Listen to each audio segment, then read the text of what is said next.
So hi, my name is Batya. I live in 777. It's one of the hilltops of Itamar.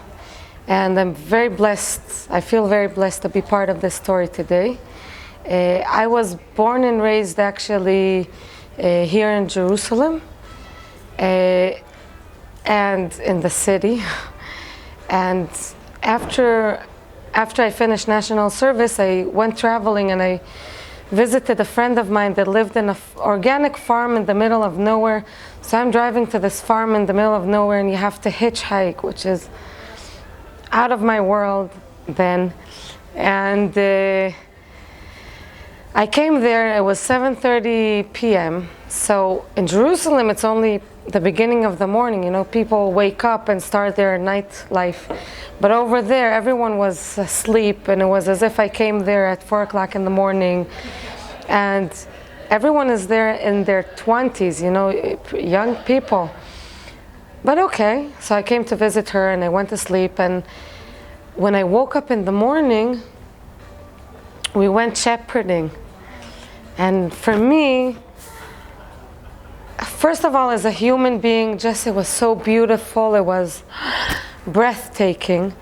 And also for me as a believer, it was like I went out and I saw Rachel with her sheep. And it was, I came into the dining room to eat, and it was Abraham, our forefather, standing there. Turned out to actually be a guy named Abraham, the owner of the farm.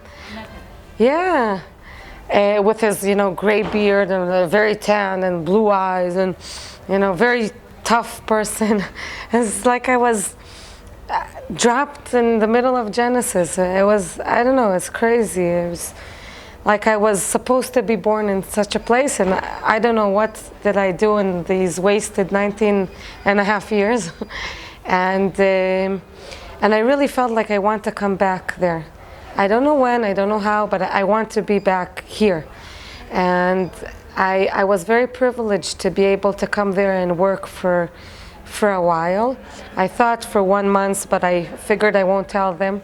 So they will give me the job that I wanted, which is with the goats and with the sheep. Because till you learn what to do, a month is not enough. It's good that I didn't tell him that, because I happened to stay there. I'm there for 10 years now. And for me, my mother converted, my father came to Israel to serve in the IDF. It was important for him. And it was like they had their journey, and I found my journey coming to this farm and to this place and everything. The first time I came into the farm, I touched the goat. I was supposed to work there, you know, they pay me, but I touched the goat and I'm supposed to milk it, and I'm so disgusted. It's funny for me to think about it today, because today they see me when I come in to milk, and the goats look at me like... But it's a big change, and the whole change for me, studying the Bible, learning about King Solomon, that he tells his lover, "Oh, you're so beautiful. You're like a flock of goats walking down the mountain of Gilead. Like your hair is like goats.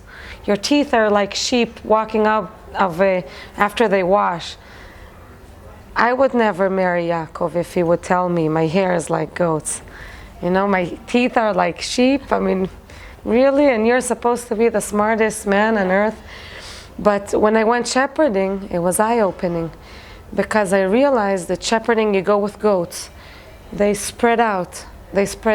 And it's like really like smooth hair. You see that? It's like good hair, because they spread down the mountain. And sheep, they always go like stuck together. The sheep, when they smell home, 3 hours later, they run and you're left with a pile of dust. You have to run after them. They really come with teeth that stick together. No air in the middle, like you don't need to fix it. It's good teeth. It's like sheep coming out after they wash. It's not like sheep teeth. Then I realized I didn't know how to read. I didn't have the right eyes.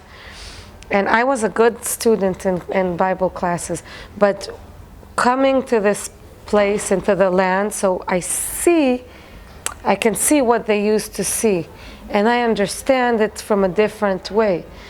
Today I have 3 beautiful boys, wonderful boys, and today I can open the window and I can say, look, you see the mountain over here? Where the mountains come together, that's the Jabok, that's where Jacob fought the angel. It's a lot more live for them. And I grew up in Israel, born and raised in Israel. And still, I don't think I started studying Bible until I saw it with my own eyes. And also the connection with the land, like touching the actual soil, getting dirty, touching the goats. For me, it was profound. And my life turned into the place I believe what they were supposed to be to begin with. But I had to go through a different journey, probably. And I had to go through a journey when my mother converted to realize that Jewish people and Christian people, we have a long way we can walk together.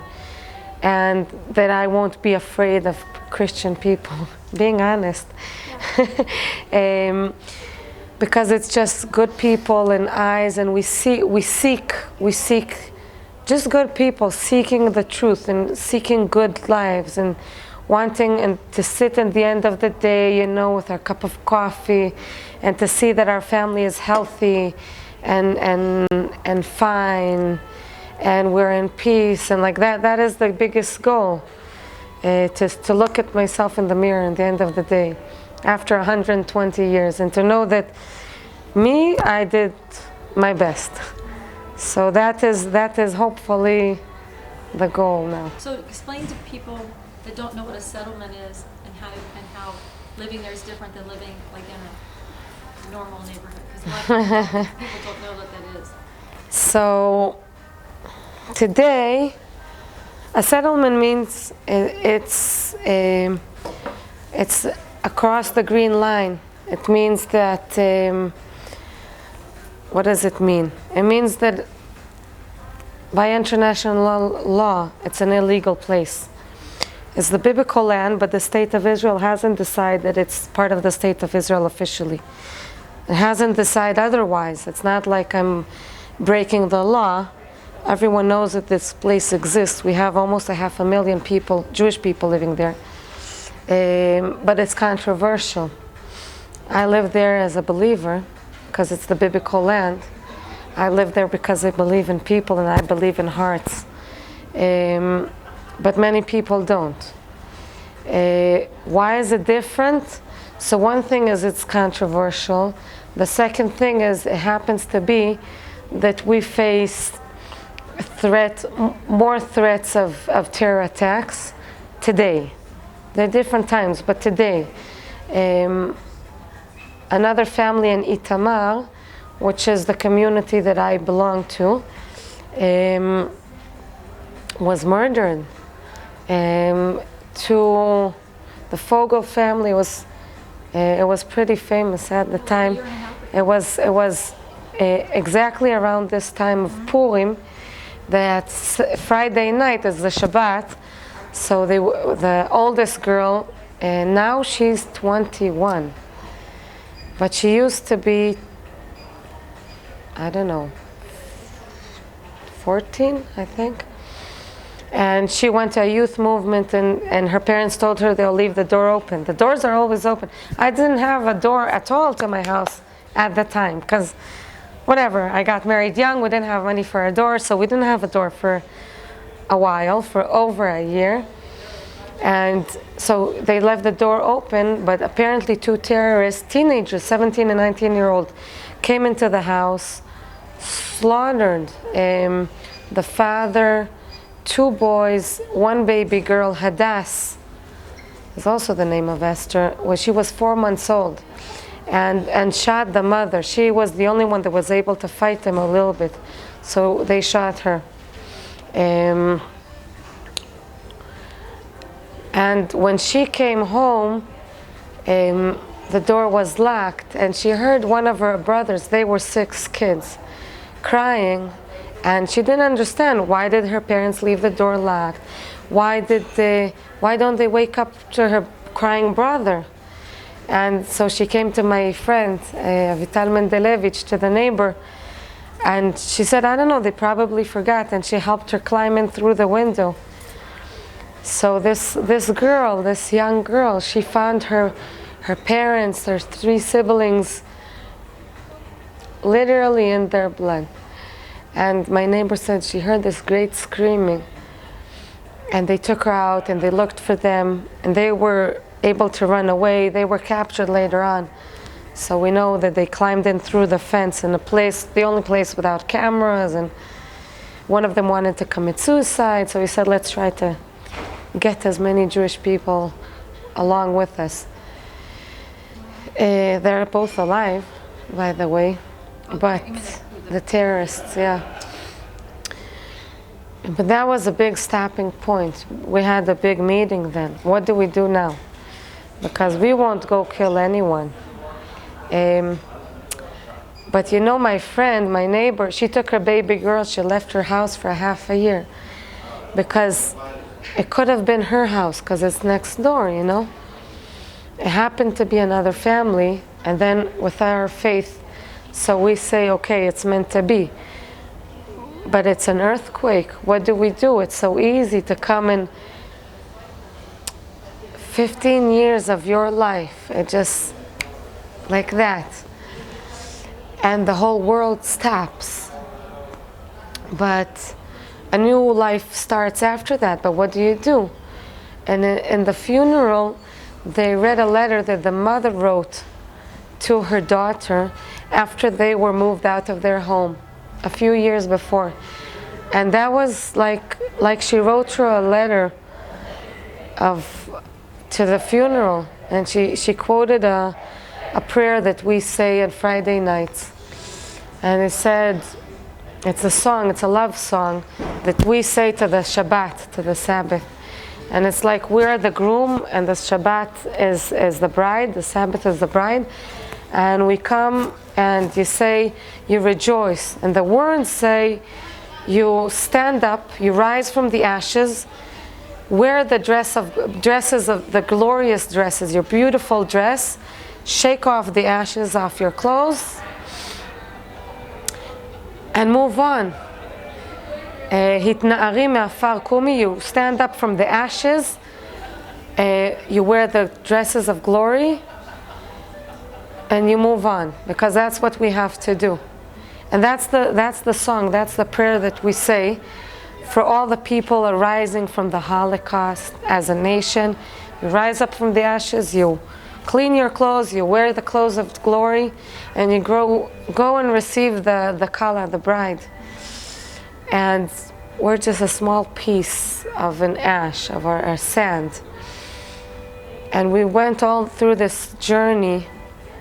This story doesn't start with this small story.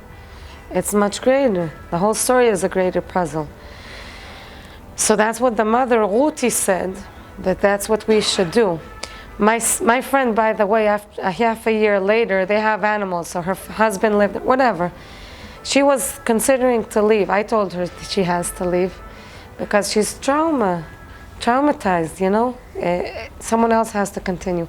But what she decided is to add another story to her house and to come back. She said after something like this happens, there's nowhere else. That's the only place. And she decided to stay. Tamar and 2 of her siblings that remained, they live with their grandparents. Today she's 21, so she's old enough to leave. And she has her own journey, and I'm not going to decide for her.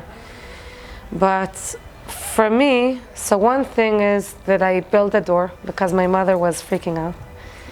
And the second thing is that I'm going to live, you know, I'm going to live every day.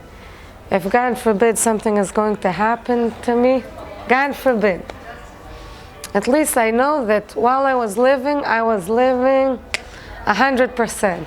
And I was happy, and I laughed, and I loved, and I did my best to meet good people and peaceful people that we find everywhere.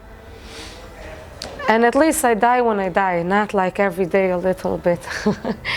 So that was for me. Um, Sometimes it's harder because some days I'm scared, and sometimes I get an alert on my phone saying, "Oh, there's someone getting into Itamar. They have a fence. I live in a place without a fence at all because we're not afraid. We have a camera. I even got a license for a pistol. I have a small, tiny pistol." I don't like walking around with it. It's not my thing. It's not, whatever. Really, it's not my thing. If someone came on your property. But I have it because I have 3 boys. And my mother wants me to. She gave it to me as a gift for the Afikoman. Wow. I never found the Afikoman in my life. It's just never. Always my older brother. It's such a shame, such a shame. What's your favorite person in the Bible, or your favorite book of the Bible? I already know, but I Wow. already know what it is anyway. I have a few. I have a few. I definitely love Rachel. Love Rachel. I love her coming with the goats. I love the fact that she was able to put herself aside so her sister won't be humiliated.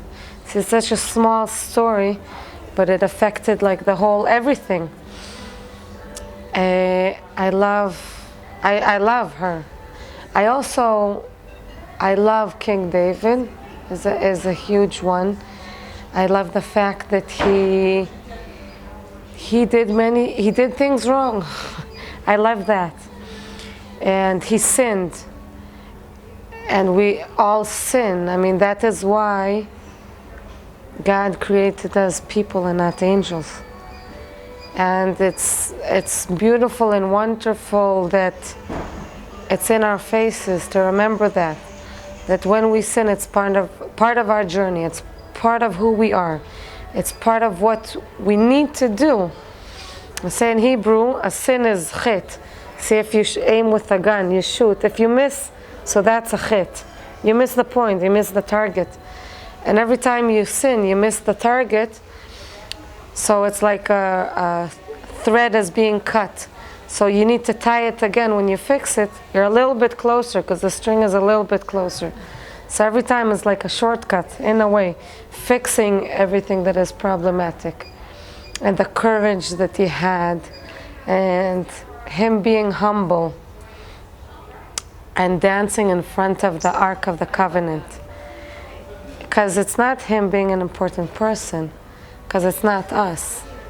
Sometimes in my life, I know that living in where I live, it's controversial. I tell people where I live, they hate me. They hate me not because who I am, Batya, not because, I don't know, being a tour guide, whatever, no. It's because where I live and what I represent. And it's not me. It's a much greater story. Whatever we do, it's like a bigger puzzle. And when King David dances, it's not him as a king. He's just joyous to be in front of God because that's like the big thing. He doesn't see himself. It's a big one.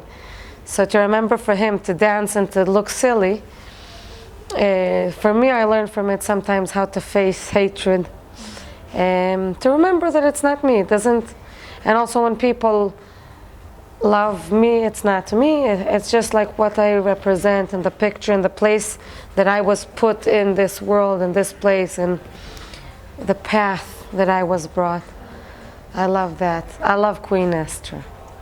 That she was able to have this transition of being this small little girl and become a queen, because that's what the time wants us to be.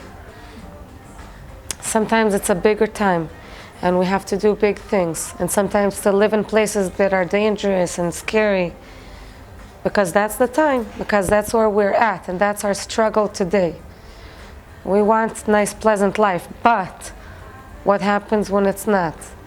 How do we react? Someone's sick, I don't know, in our family, what do we do? A scary time, a terror attack, what do we do? How do we face it? So it's one, But it's 3 people, Yeah. so I cheated. What made you want to become a tour guide, or to get into leading? Me? Oh, my life is full of accidents. That's I allow God to move me from one side to another. But when I worked in the farm, so after a while I felt, I'm stuck in this small farm. Today we have 27 families, so it's big. When I came there, we were the 9th family. So I said, I'm only stuck in this small farm, I don't see the world, whatever, yada, yada, yada. So I got a prize to get a scuba diving course. That was great. So I said, what's the next thing? I'll have a tour guide course. That's the first thing that came into the internet. But then I studied it and I loved it. And I said, wow, I love it so much, I have to do it. And with time, I came to realize that Israel as a state will be fine with security, I think. With terror attacks, with everything, with wars, we'll be fine. The biggest thing, our biggest issue today is we don't speak up. We don't like arguing. We don't like people hating us. But we're doing a very bad job, very lame job, because no one is talking about, everyone talks about Israel bombing Gaza. No one talks about Israel receiving refugees from Syria, although some of them might be also from ISIS. No one talks about it. No one talks about me driving through a Palestinian village every day, several times a day. No one talks about the small, peaceful connections because they're my neighbors. The Palestinians, no one talks about me seeing a Palestinian. He can be a very good friend of mine, but put that same person running toward me in the middle of the night. I don't know if he's holding a bomb or a knife. You see, life is more round, and we have to speak out. It says in the Bible, "Leman Sion lo ishtok uleman Yerushalayim lo yechashe." For Zion, I cannot be silent. And for Jerusalem, I cannot keep my word to myself. It's a bigger picture. It's a wider picture. Media doesn't care about people. They don't care about me. They don't care about Palestinians. I don't think so. We care about the people, about what's happening. And this is our lives here. So today, I think that the biggest thing is to speak, to get people to meet the land and to meet the people living in the land and belonging to the land, and not through media, because it's not all about politics. It's about people, it's about land, it's about prophecy, it's about love, it's about hate, it's about many things, but not only politics. So for me today, in the last 10 years now, I decided that as long as I'm living, I should at least try to give some of the voices of the land, and I'm one voice. There are many others, of course, but to try to get people to meet these voices, I think it's important. I think it's crucial, because if we will not meet it and touch it with our own hands, it's just barriers, and it's fear, and it's hatred, and we need to spread love. Is that so cheesy? No, but that's like what we have, That's all we have is love. That's true. And so another thing is, what I was going to ask you is that, I know I was going to do this, but if you had one dream, like something that if you could do anything or go anywhere, what would be your one crazy, out of character dream for you? Something like if you could just be somebody totally different, or maybe yourself, or whatever. What's something something crazy, like a crazy thing? Oh, wow. Something impossible or possible? Either way, it doesn't matter. Because it's a dream. It's something that My realistic dream is to know in the end of the day that I did well. That's a big one. That I was at the point, that I didn't miss the spot. That's one. But a bigger dream, like a wilder dream, how crazy would it be if we can walk around the world like only as souls? Can you imagine it? and not see with the people like they're being, sometimes people are mean because they're afraid, sometimes all the peels that people have. So just like to walk around the world only with the soul, without like bodies, just to meet straight away beyond the fears, beyond the dreams. That'd be fun. That'd be interesting. That's awesome. No, like heart to heart. Can you imagine? That'd be crazy. It would be wonderful. Like the real answers without our fears. That'd be nice. So what's one thing you have planned for your future? Like if you see your future 5 years from now, what is your 5-year? 5 years? Like what do you think you'll be doing in 5 years?